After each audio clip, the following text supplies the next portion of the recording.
Greetings, humans. Yes, indeed. I know we have never figured this out, and if we ever do, we'll be toast.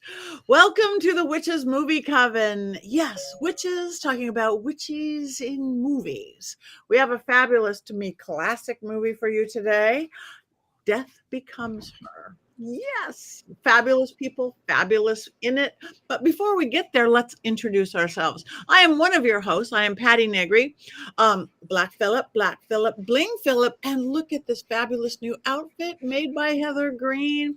These were our holiday gifts. This is Witches Brew for my Witches Brew newsletter. It's great. Anyway, I am Patti Negri. You might know me from this, from The Witching Hour, my podcast, from Ghost Adventures, from Portals to Hell, to Ghost Finders, to, as I always say, bathroom walls across America.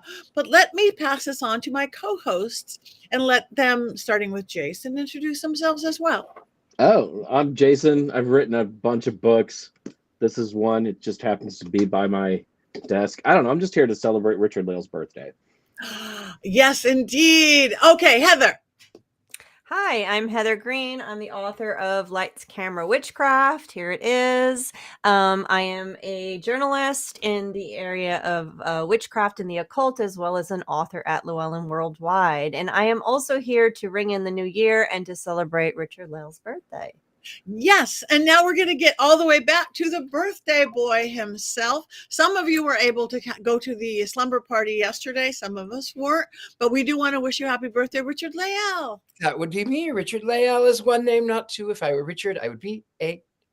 With that, I am known as the Gentleman Psychic. I am seen sometimes in Ghost Adventures. Sometimes you might see me in a background of some sitcom or a show. That's been for a while, but I still get comments about that. I am here in New Orleans. I am excited for tonight's movie because as much as I love the Addams Family, this is probably equal to it. So not to give anything away, but you know how I'm going to vote because I picked this film. Yes, this was his birthday pick, and I'm so glad. It was a perfect birthday pick. Now, Courtney may look a little different to everyone today. Courtney is actually feeling a little under the weather. So we have our favorite, most common guest, beautiful costume designer, Chad Everett, or Chadley the Magnificent, which that came down, I don't know what it was, or Chad Hatter. Welcome. Thank you for coming today, Chad. What's new with you?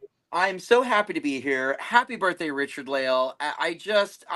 When I woke up this morning, the walls were weeping blood and the dogs outside were forming into packs. And I said, it's Richard-Lael's birthday.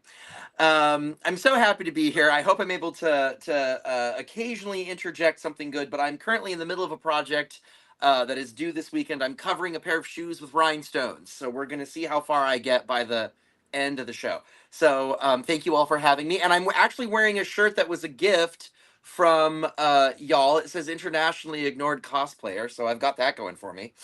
It's beautiful. Fabulous. Thank you as well.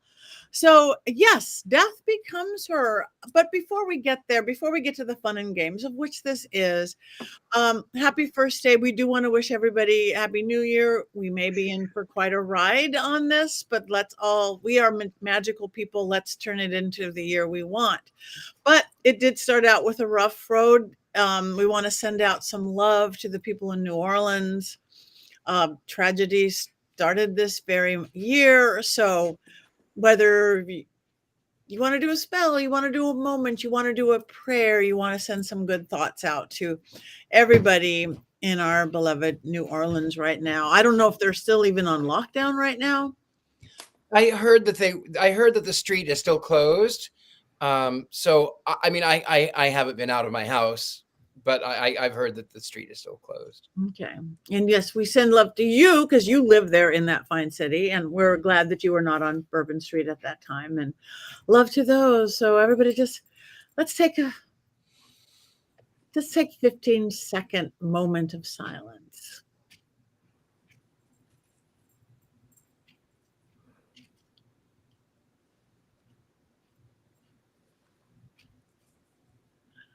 Okay, that was a powerful, because we're all witches, so we don't just sit there quiet. I love that. I went, oh, feel that. Look at that. So anyway, let's move on to Death Becomes Her. Oh, I'm hearing things. I'm sorry. I don't know if it's my thing. So, I watched it the other night for the first time in a long time. Again, love the movie personally. I'm not going to give that away, but in case any of you out there, thank you guys. The chat room again. I'm getting a really slow start. It's the first day of the new year. I was out really late. Thank you guys. Chat room. Keep it chatting. But in case somebody did not see or recently see Death Becomes Her, Richard-Lael, do you have your always fabulous, unbiased synopsis of this film? I am going to be as unbiased as I can be since I chose this film, and I watch it at least once a week. I I know I get a little obsessive over this film. It is the story about a pair of frenemies, Madeline Ashton and Helen, and they are always at each other's throats. It begins in 1972 on Broadway, where they are doing a stage musical production of Tennessee Ernie Williams' play, The Sweet Bird of Youth, about an aging actress who ends up by seeing a man witch. Anyway, that's a side note to the story. So as sort of a test, Helen has brought her new fiance, Dr. Ernest Manville, to see this play with Madeline Ashton. And it's a test. If he can pass this test, this is someone that I will marry, because so many times, so many people have failed, and time again, this is sort of like, please let this be the one. Please let this be the one. And she goes backstage to meet Ashton, Madeline Ashton. And of course, they have these nicknames back and forth, Mad Hell, which is funny. But they meet, and instantly, Dr. Ernest Melville is enamored with and in love with, if that can exist instantly, with this actress.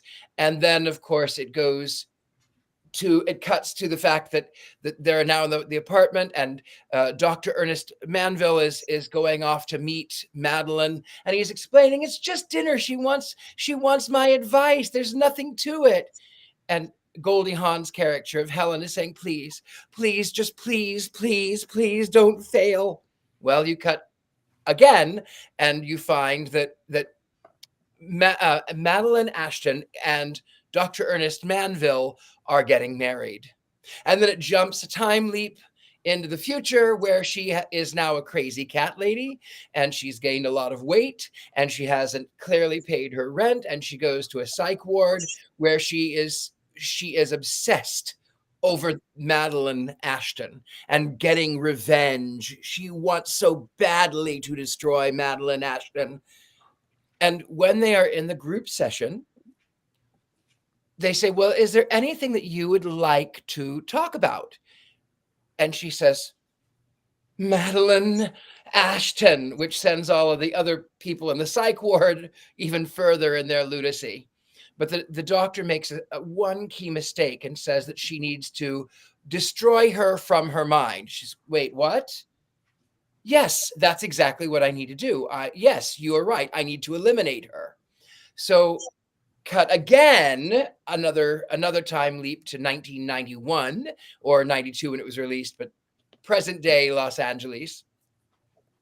And Madeline Ashton is now an aged out actress who has not worked in a great many years. And because of her sort of obsession and her cruelty to Dr. Ernest Manville, he is no longer a plastic surgeon. She has taken this brilliant doctor and turned him into a mortician who drinks himself to death. Not literally, but almost. And they are then invited to this book club about what was the name of the book? It was something about Forever Young. Forever Young. So they're expecting for this Helen to be this rotund, frumpy woman, and out steps Jessica Rabbit. Yes, Zemeckis did both films. Anyway, out steps Jessica Rabbit, and it is Helen, who is now gorgeous, just gorgeous, head to toe, beautiful dress, and she looks like she's in her 20s. And nobody can understand, well, how can she be 50? And what is her secret? And how can she do this? So it turns out that a plot is hatched.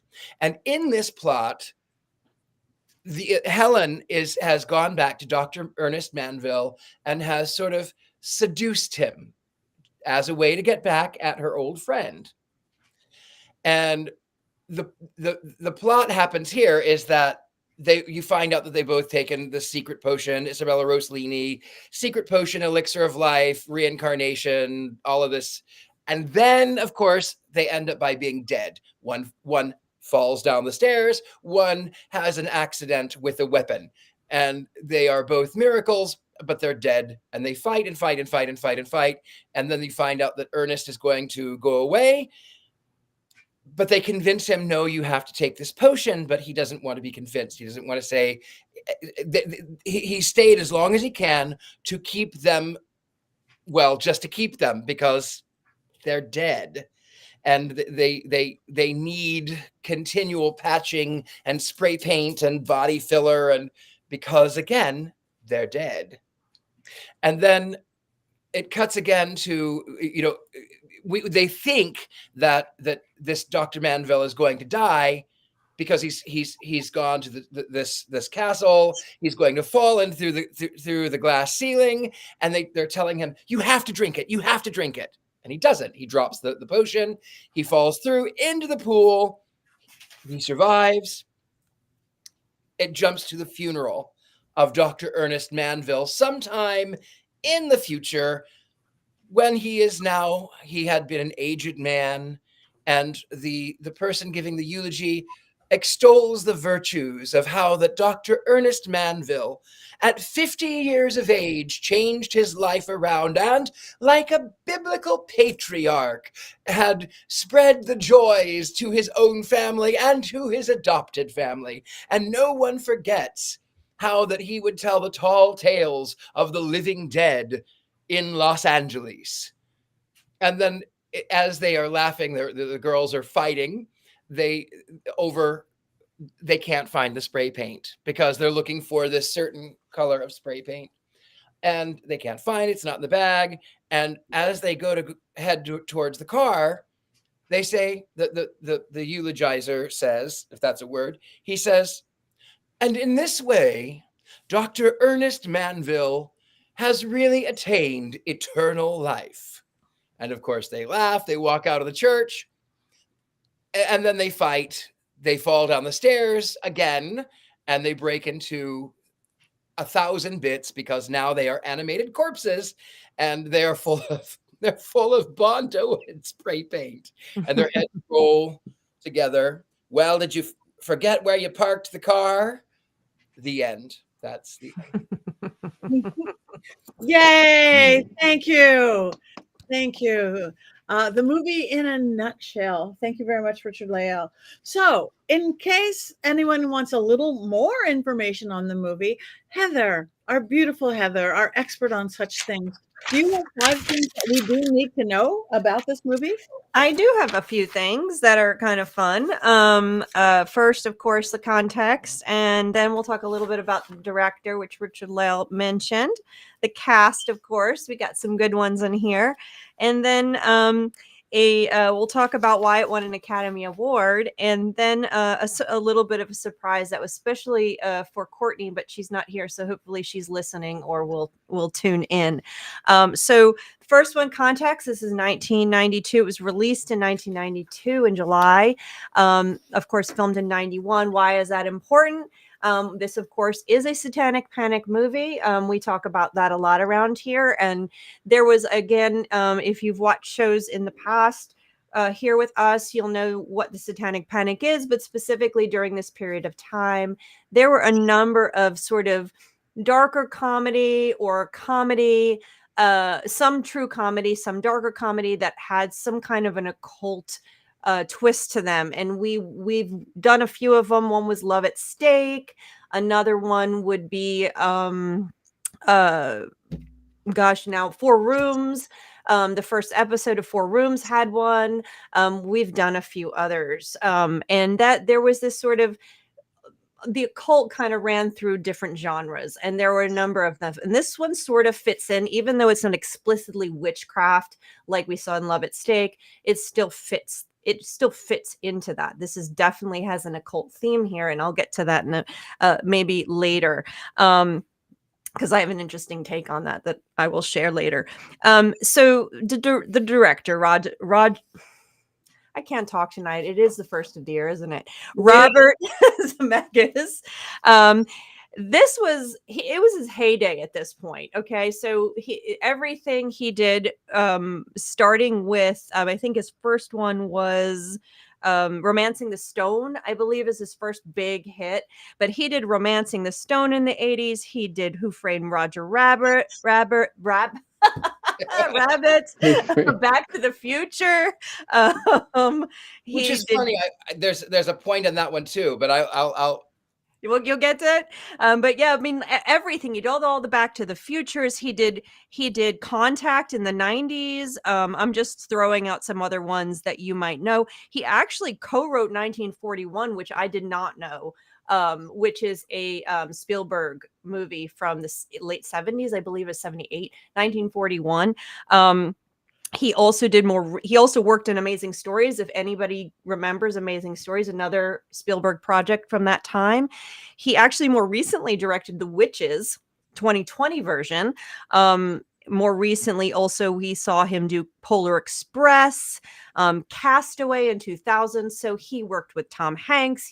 He worked with Spielberg. If you watch enough of his films, you can really see the themes and the style. He has a very Hollywood 80s style that, I don't know, that's the way I see it, sort of like Spielberg. It's a similar type of style, but very successful. Lots of other films. Those are just a few. And I think so that's notable because some of the actors and actresses that you see in these films are similar. They worked with him. So let's see, we have Meryl Streep, of course. A lot of these actors were in their heyday and very well known. So this cast, great director, well-known cast. Meryl Streep, who is, I think, the winningest or the most nominated actress of Academy Awards. She's won 3. She's been in everything. If I have to list out, we'll be here all night. Of course, I have to mention she was in Into the Woods because that's a witch and it's a musical. So I have to mention that. Also, Mamma Mia, and everything from Devil Wears Prada to Bridges of Madison County. She was brilliant in that. She's brilliant in everything. I'm just going to say that. Goldie Hawn, of course, also well known at the time, not quite as winning Academy Award winner, but a household name. She is the mother of Kate Hudson. She's a longtime partner of Kurt Russell. If you didn't know that, she was at that point known for things like Overboard and Private Benjamin. Lots of stuff. She was very well known at that point too. Popular. Bruce Willis, of course, just beginning his career really in the 80s. He came on the scene in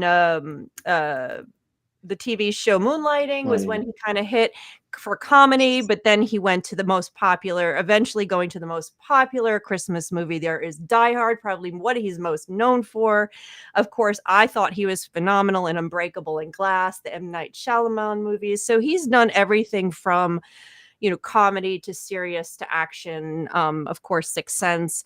And unfortunately, we do have to mention that he is now retired because he is unfortunately and sadly suffering dementia. I have always enjoyed his acting in his movies, so that's really sad to see. So, of course, the other big name here is Isabella Rossellini. People not quite as well of a name probably as Meryl Streep and Bruce Willis. She is the daughter of Ingrid Bergman, who you might know from Casablanca, and Roberto Rossellini, a famous Italian director. She was a Lancôme model, so people who saw magazines at the time will recognize her face from that. She was in Blue Velvet. That's what I know her from also. She is in several other movies as well. She's not quite as prolific as an actress in movies as, again, Meryl Streep and Bruce Willis.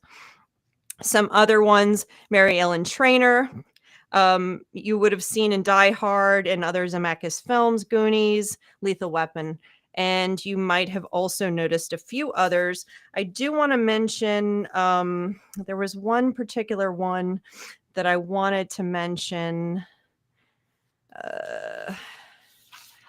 Let's see. You might have noticed Fabio in pass through, and also I thought it was interesting, and I didn't spot her though. I think she might have been in this Deborah Jo Rupp, who was one of the crazies. She was. That's who she was. She was so young, right? Yeah. I thought that. I was like, wait a second. I think that's her. Yeah, she was one of them. So she was in there. So Deborah Jo Rupp is in Agatha all along. She's the green witch that they pull along, who's not really a witch. Well, I can't remember her name right now. Also, Hart. Jonathan Silverman was in it from Weekend at Bernie's from the 80s and 90s. He was in it somewhere at some point. So those are a few fun ones. And there were a few others, but there was a lot big cast. So that is the cast. Now it did win an Academy Award for special effects.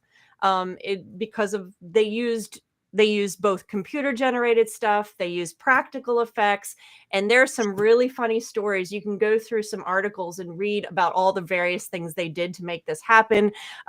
They had issues like, for example, Meryl Streep. She's allergic to a lot of makeup stuff, so they had to figure out how to get around the issues with her. There's some stories with that. They had one, if you saw the scene where she takes the medicine, Meryl Streep takes the medicine, and all of a sudden her body starts to lift.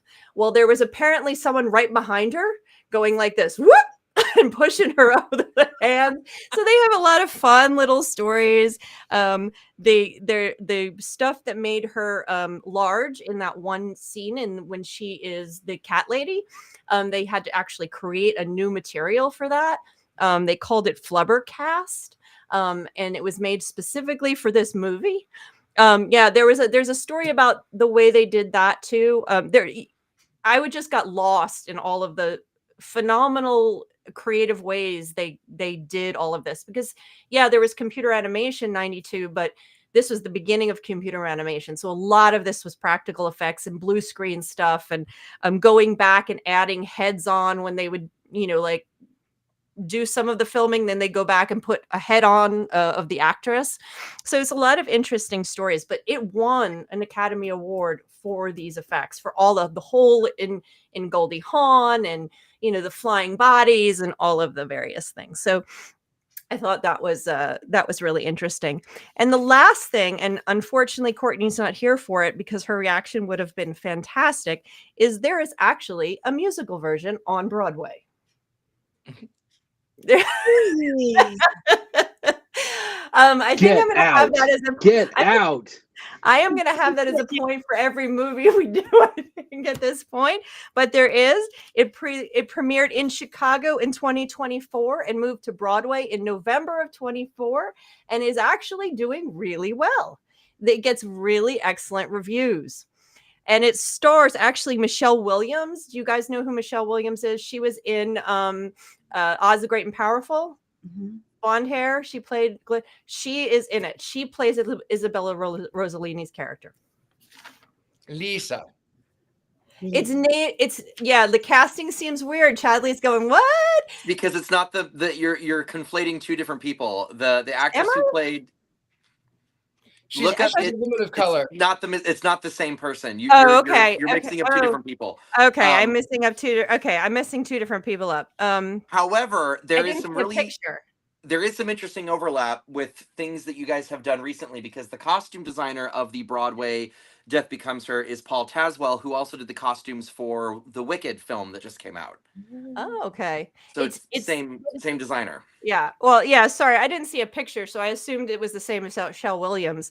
But it is getting really good reviews. It's the Michelle Williams from Destiny's Child. Okay. That's in the musical. But I will tell you real quick, I have 3 friends who have seen it, and I spoke to them about it because I was curious how they do some of the effects, and I wanted to know so I could have something to talk about. That's not myself. And apparently the way that it was done, now it may have changed because they tend to evolve shows as they're getting them on their feet. But the way that they did it when it had opened was that they're not hiding that these are special effects. So, you know, she trips to the top of the stairs and freezes for a minute and then moves, and a stunt guy in a dress steps forward and takes her place and falls down the stairs comically, and then he gets up and walks out, and she walks out and lays down, and the scene continues. So like they're playing with it on Broadway, and apparently it's really, really effective. Yeah. Which I think is hysterical. It's gotten, I mean, New York Times, all of the big reviewers have said it is really well done, and probably one of the best well done Broadway musicals made after a movie. So I'm looking forward to it. I was a little, nervous when I first saw it, but now I'm kind of looking forward to its run and seeing, we'll see.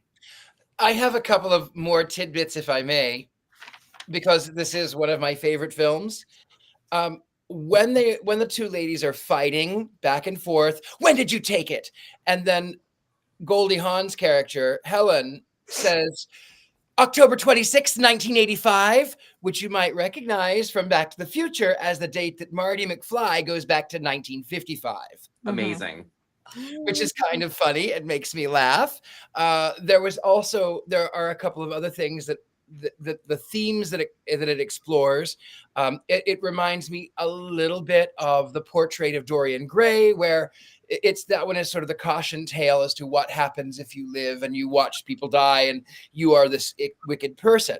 On the other hand, there is a contemporary opera by Janacek, 1926, which is one of my favorite operas.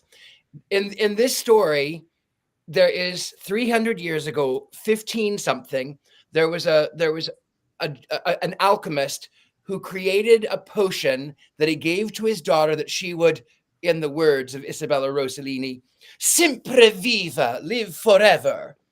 But she takes it, and then she realizes that now Act 2 is 100 years later, and she's changed her name, and she's pursued the opera, and she's pursued being this diva. And then Act 3 is in 1926, contemporary to the time. And she starts realizing after 300 years that now she's started to age rapidly. And so she has to retake this potion, but she finds out that the potion is locked in a castle somewhere in the middle of nowhere. And the Duke says, oh, you want that old thing? Okay, well, I'll give you the potion, but we have to be intimate. And she's like, whatever, just get it over with. And while they're in the course of passion, he pulls off of her and he says, being with you is like being with a corpse. And so he just lets her have the potion. By this point, the feds, the states, or whoever, whatever they would be, have detected that there is something maybe to this potion, that maybe this woman who has changed her name, maybe she always keep the same initials, but maybe there might be something worth investigating here. Well, this woman has an ingenue. She has this assistant who admires this new prima donna of the stage, and she wants to be just like her. So the woman says, well, you know what? I really am tired. I can't keep this up anymore. So here's the potion. You take it, you take the elixir, you do with it what you will, take it. And then the young woman, she's charged with, do I take this potion, or do I watched my mistress suffer? And then she decides, no, this is not for me. And the feds are at the door, and as they burst in, she sets the thing on fire and the curtain falls. So in my mind, I think that Isabella Rossellini's character is actually that assistant, even though it is rumored that she actually is probably Cleopatra. She might be the goddess Isis in some of the other scenes that were deleted. She's much older than she is. I think that she might very well be. She might be Isis. Who knows? Yeah, I love the whole her setup, her castle, the dogs, the beautiful men. That Tom, Dick, Harry, make room for crying out loud. Oh, and keep you around. Can I just say real quick that Richard-Lael and I spend many hours a day daydreaming, and every time we talk about what we would do if we won the lottery, it's not entirely dissimilar from Liesel's setup. And I think that's beautiful. I think that's beautiful too. The dogs, right? No. They're easier to control, that's for sure. I love this movie. I remember when it came out because these were like my favorite people. Goldie Hawn and Meryl Streep and Isabella Rossellini. I was one of those people who would go through the magazines looking at Isabella going, she is the most beautiful woman in the world that I've ever seen. So of course she's going to play that person.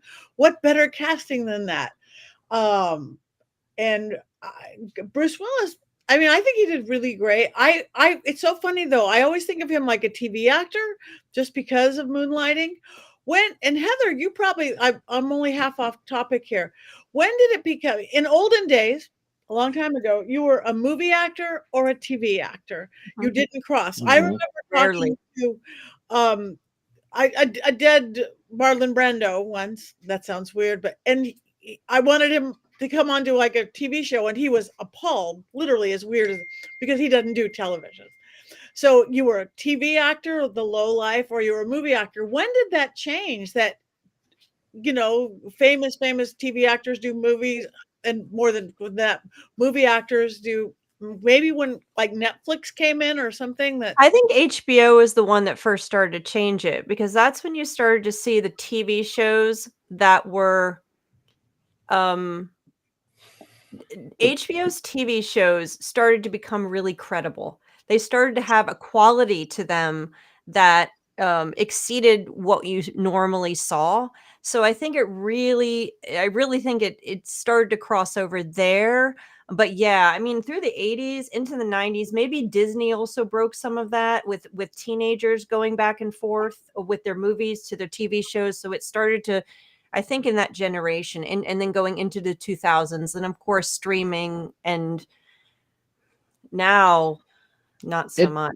But it felt like if you were in TV, that's where you started, and then when you thought that you were like big time, you graduated to movies, right? Because you'd hear people leaving hit shows to go do movies. Like that was a step up back in the 80s and 90s. The one that right? comes And Bruce to Willis mind was that a TV, so, a TV guy. Sorry Bruce to interrupt. this is first day of the year, none of us can talk. Jason, I'm so sorry. You have to remember, I only think about myself.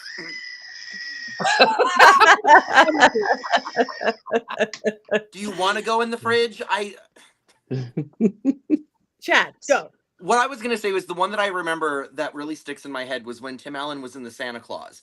And I remember on Entertainment Tonight and a couple other shows as a child, them like making such a big deal that he was, taking a hiatus from Home Improvement to go be in this Christmas movie. So like, I feel like the shift did kind of happen in the 90s of like TV to movie, which is weird because when I think of Bruce Willis, I think of him exclusively as a film actor. Yeah. Okay, that was it. I'll be quiet now. The other break and the other break from that is Saturday Night Live. Because if you think about the early Saturday Night Live characters, they were doing movies very early on, and that's TV. But I think that's a different animal than what we're talking about. We're talking about like Cosby and Tim Allen and stuff like that. That was a rare thing. And I think I agree with Jason.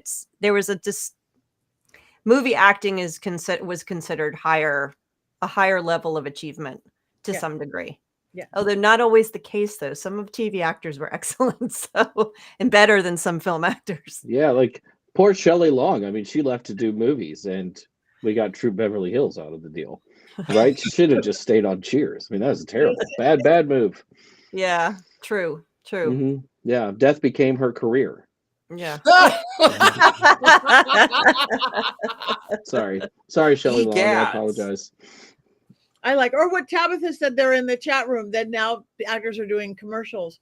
I remember that actors, when I was doing the Hollywood thing years ago, actors would do commercials in foreign countries, but not here, or well famous, especially movie actors.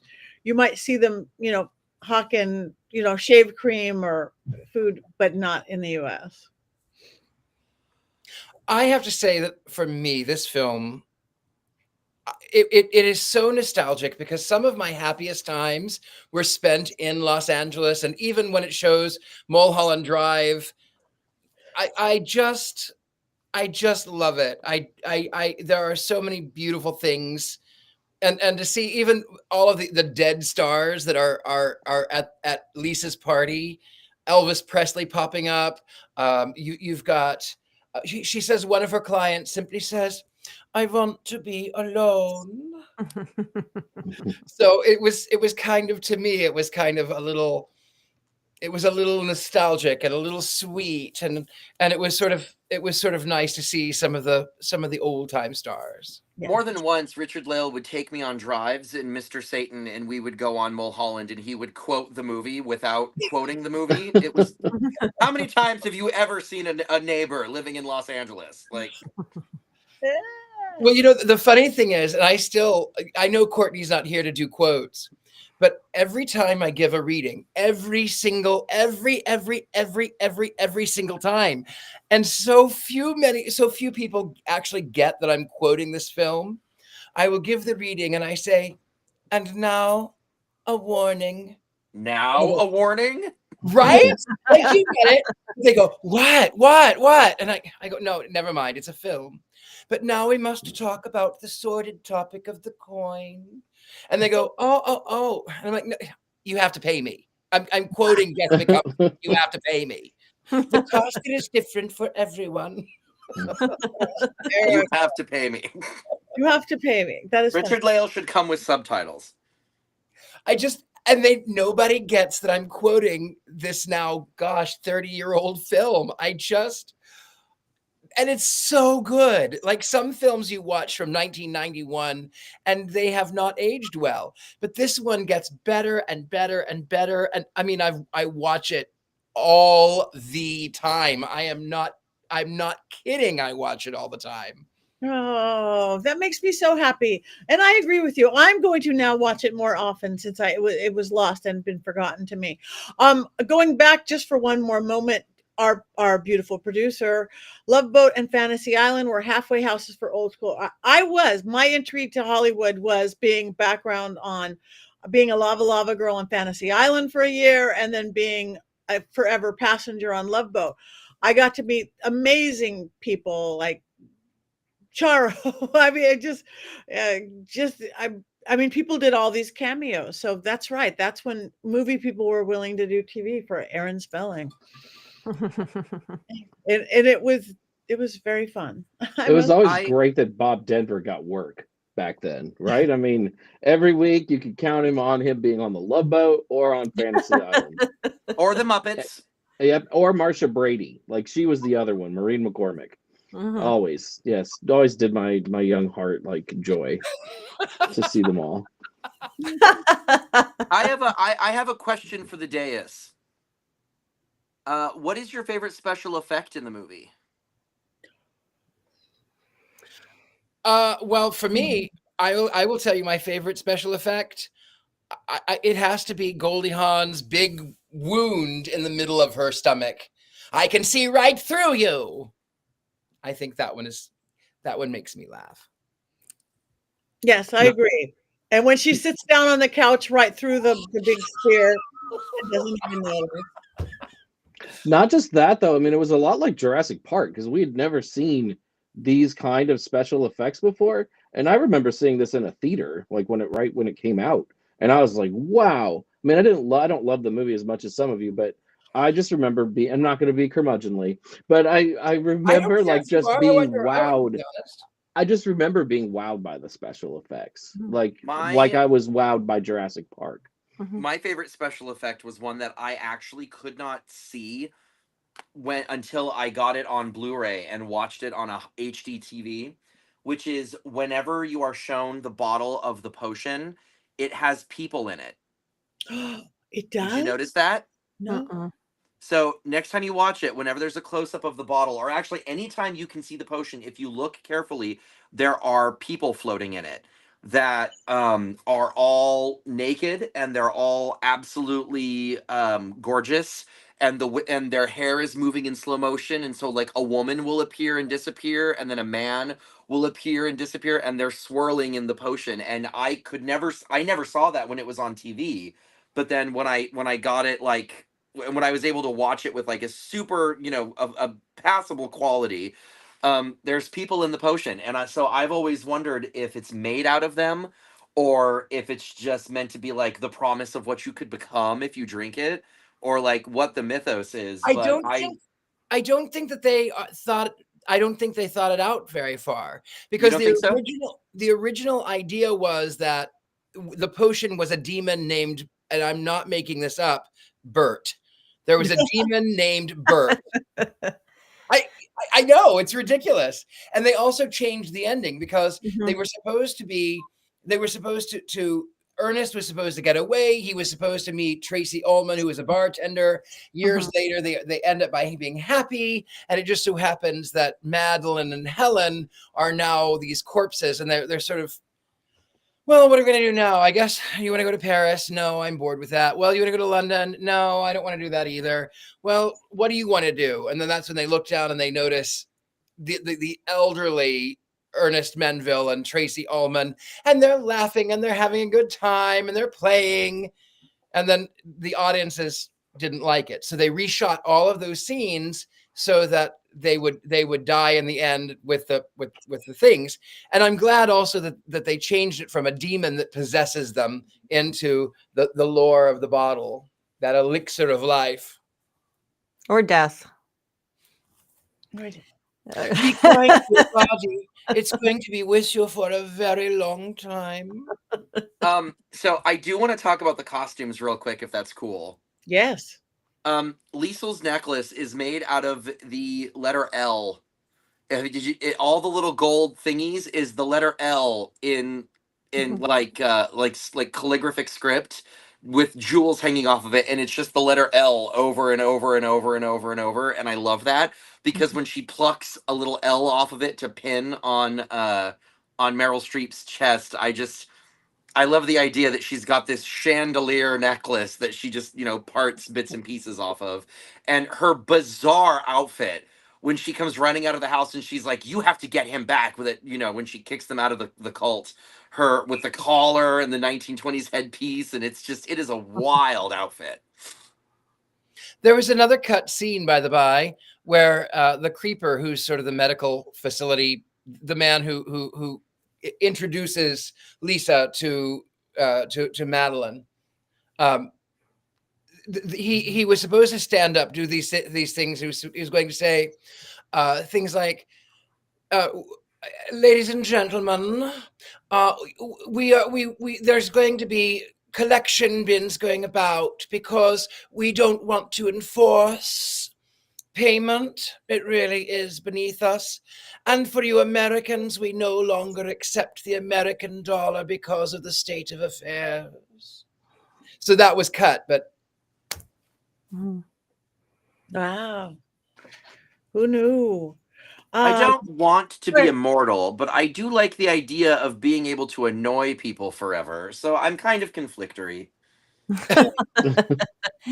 I saw this movie as a Faust story, so I didn't see this as a way of life or anything. I totally saw this as a Faustian pact, and Liesel as a devil figure in that story. And this is just the female version of it. Instead of looking for power and great glory that usually you see when men make the pact, you see women are making the pact with women are making the pact for eternal beauty and youth.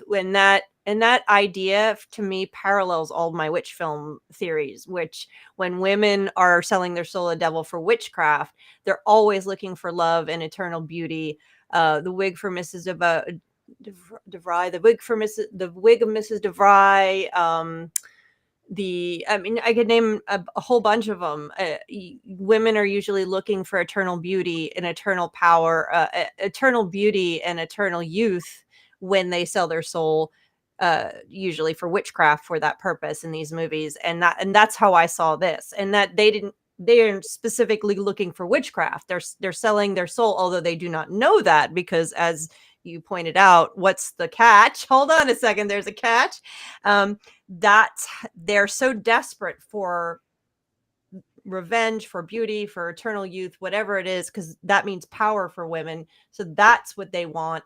That's what they go. And so this for me was the Faustian story for women, which is similar to a lot of these witchcraft.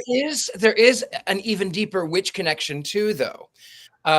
So apparently Death Becomes Her came about because Zemeckis was working on a film, or had worked on a film, where a husband had tried to kill his wife and she wouldn't die because she was a witch. Mm-hmm. And that's where that idea came about. Yeah. And so I'm losing, it is January 1st. So I lost my train of thought there, but yeah. And he was brought on after it was written by, who's it written by?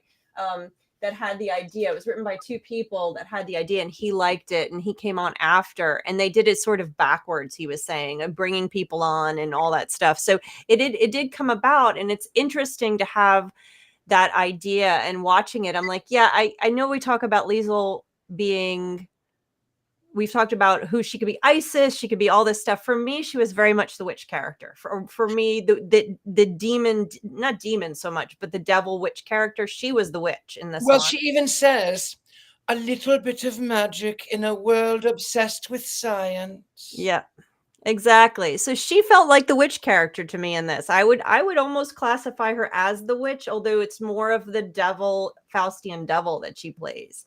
So she says she's 70. I'm not so sure about 70. She might just be saying she's 70. So, and I love the idea. I love this movie. I had forgotten how fun it is. It's corny as anything. I mean, the premise of it is so silly, and it could have gone so wrong in so many different directions, but it had just enough silly humor with some of Bruce Willis's lines that he has. Someone quoted one earlier, and some of his stuff that I was like, I forgot. This is fun. This is a fun movie. It could have gone so wrong, so bad. It could have been so bad, but it was not. So I definitely enjoyed it, and I enjoyed watching it again. And I even had my son with me watching it. It was funny. He's like, "What is this?" I was like, "Just watch." I agree. And so LA or Hollywood, like Richard-Lael was saying, that, oh, that's home. That's where we are. And that's what we go for. And that's what is important in the parties and all that. So do we have, without our Courtney, does anybody have quotes? Did anybody want to be Courtney today? Or? I mean, I've been quoting. Yeah, a lot of quotes. Are there, Richard-Lael, are there any other quotes that you say with regularity from this film without thinking about it? Well, not really. I mean, I mostly quote Lisa because I just love her character. I have a story about Richard-Lael. Oh, yes. There's a person that we used to travel in the same circles with who ended up being a venomous, malignant, traitorous human being who was smearing some very dear friends of ours, and then who was recently outed as a online predator of underage persons. And when I called Richard-Lael to let him know that this person had been outed, and because of that outing had disappeared from the internet, Richard-Lael took a long sip from his tea and he said, "These are the moments that make life worth living." I forgot about that. So I hate to interrupt, but I swear it was tangential. That is true. I do. I sometimes even subconsciously quote this film. It just makes me laugh, and this really is one of my go-to films. No matter how bad of a mood I am in, no matter what the world is like, I put it on, and then I can't help but laugh at this Faustian pact with these women, and it just is. It's so darned good, and I guess you know how I'm going to vote. We do. So, all right. But before we vote, Jason, do we have a marvelous Mankey movie moment? Perhaps? Not really like we normally do. No. It's a holiday week. It's tough for me. Also, it was hard to be funny after hearing the news in New Orleans this morning. However, I love the end of this movie, and it's something that has always stuck with me since I saw it for the first time. The idea of immortality being about how you live your life. And I always think of the Bruce Willis character and about a life well lived. And when I think about someone who lives a well life, I think about Richard-Lael, because he hits all of the marks that I think are important for a life well lived. Richard-Lael is always his authentic and true self. Nobody dresses better, but you know that when he speaks, it's coming from his heart. It's coming from a real place, and it's not all just an act. I think a life well lived means valuing your friends. And Richard-Lael, like I think our coven, we value each other and we're friends, but we're not just friends, because you should love your family in life, and that includes your chosen family. And a coven is definitely a chosen family. To live well is to have adventures. It's to not just sit on your hands. It's easy to say, hey, I'm good, like in the movie, at the end, I'm doing all of these fabulous things that cost thousands and thousands of dollars. But that's not what an adventure is. It can be just walking around your neighborhood, going to a park. It can be reading a book and escaping into that world. However you choose to do it, I think it's always important to have adventures. And it's also important to do the things that you love on a daily, weekly, monthly basis. Like if you love Death Becomes Her and want to watch it every week, watch it every week, because that's great and it brings you joy. Of course, find awe and wonder in everything that you do. When you go outside, take a minute to look around, and if you see something beautiful, let your jaw drop and go, awe. And of course, we should always be kind to each other, something that is forgotten so much in our society. But I love the end of this movie, and it's always really stuck with me. I find the rest of it kind of slapsticky, and I don't love it as much. But the end of it, to me, is pretty powerful, how he lived his life, and he lived a full life. And that's what I want for everybody out there, is to live a full life. Yeah, that's it. It's not funny today. I'm in a maudlin mood, apparently. I don't know. And he started that perfect life at 50, so it's never too late. That's No, it's never too late. another message that comes out of that How too. old would you think I am? 32. I was gonna say 32. Great minds think alike and talk at the same time sometimes. Yeah, constantly. I am 71 years old. On that note, and you don't look a day over 79. It's true. I meant to say 69. I know. I do normally tell people that I am much older. So when I was younger, I told them that I was born 300 years before I actually was, and people were actually had this sort of query of, well, maybe he actually is that old. And the funniest thing is, the number one Googled thing about me, you go on and it'll ask, where does he live, or what. The number one Googled thing about me is, how old is Richard-Lael? Well, I am 71 years old. Perfection. And happy birthday for one last time. All right, let's vote on this baby. And all of you guys out there in the chat room, we want that too. Death Becomes Her.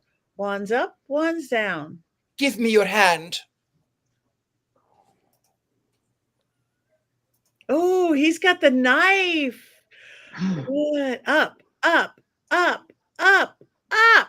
All right. We are a rare unanimous, I believe.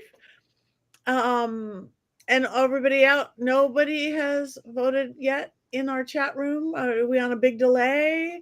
Vote, you guys. Vote. Oh, there we go. Hi, Robert. Okay.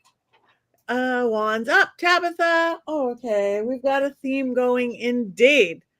Wands up, Alyssa. Wands There up. they are. And now they're all jumping in. Up, up, up. Okay. So for those of you who didn't watch that yet,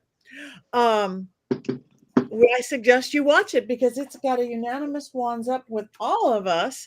And now next week's movie, it's going to be Jason's pick. Because it's his birthday coming up. Because Capricorns rule this show. Goats forever. Goats forever. So what is going to be our movie, Jason? We are watching Anchorman next week. Finally, we are watching Anchorman, and I am so excited. And I quote that movie like Richard-Lael quotes "Death Becomes Her," or its witty purposefulness. Yeah. So does my Great. partner Jason. Constantly Anchorman quotes all over the place in this house. Great Odin's Raven. I mean, it has pagan moments in the film, quite clearly. Quite clearly. Quite All right, clearly. so everybody watch Anchorman. So I'm so looking forward to that synopsis next week. We're in trouble. I've never seen it. I really have never seen it. So you're in for a treat. Something new. For sure.